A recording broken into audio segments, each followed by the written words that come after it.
Nah, pada kesempatan kali ini kita mau belajar tema fokus bahasan kita adalah bahasa Indonesia. Jadi, buka buku paket kalian halaman 113.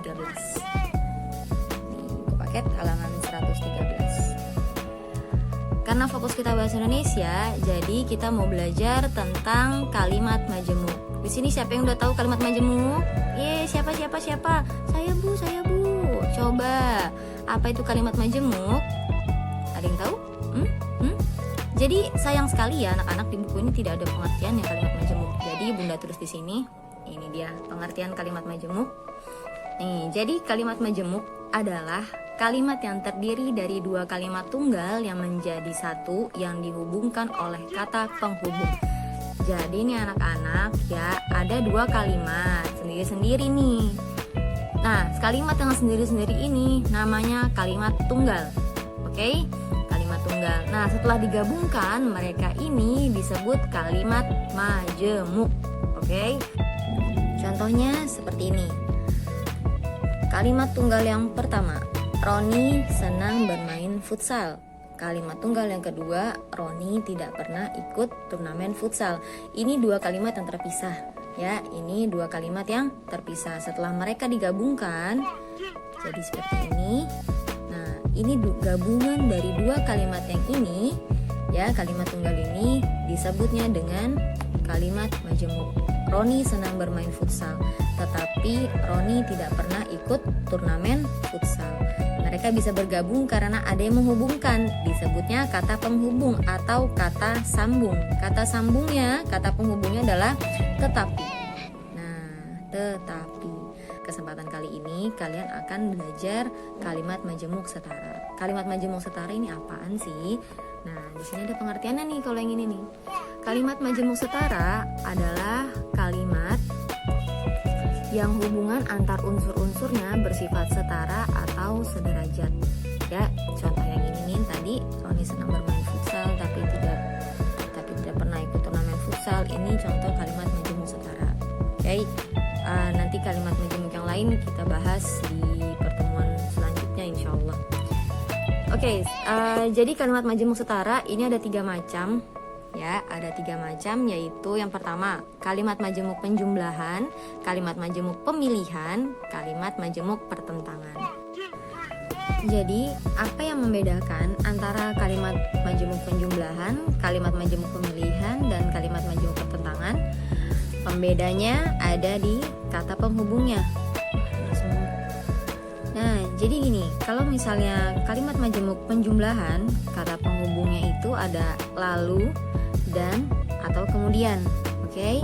Nah, kalau kalimat majemuk pemilihan itu kata penghubungnya atau. Ya. Nah, dan kalau kalimat majemuk pertentangan itu kata penghubungnya tetapi atau melainkan. Tapi juga bisa, namun juga bisa. Ya. Jadi yang membedakan itu adalah kata penghubungnya.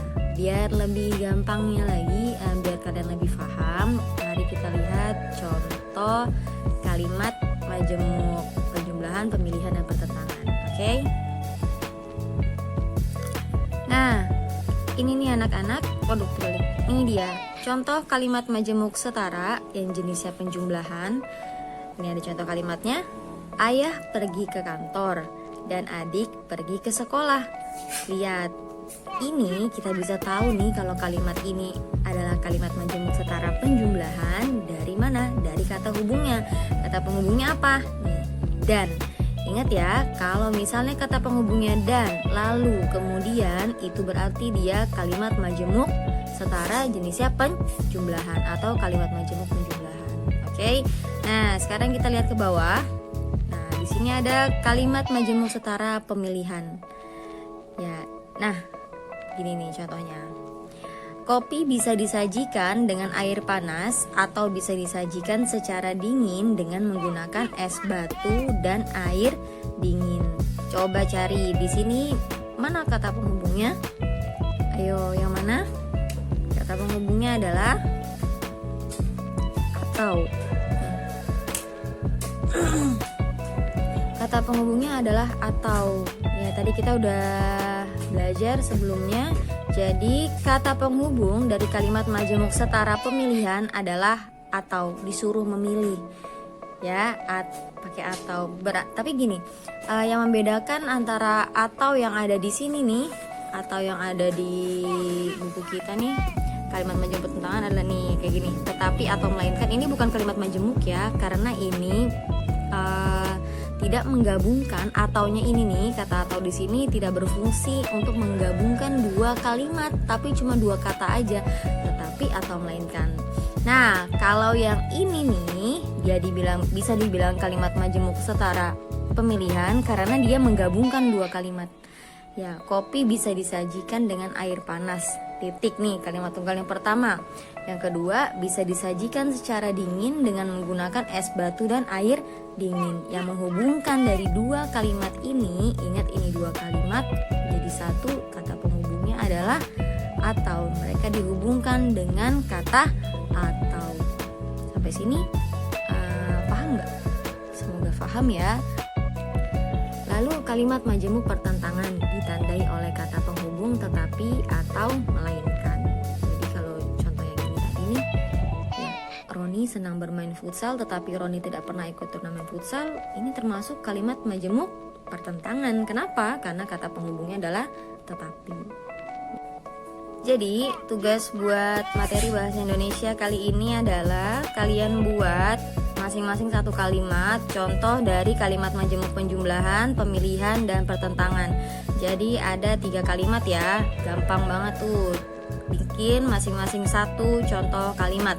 Kalimat majemuk penjumlahan, majemuk pemilihan, dan kalimat majemuk pertentangan. Oke, sampai jumpa di materi berikutnya. Dadah.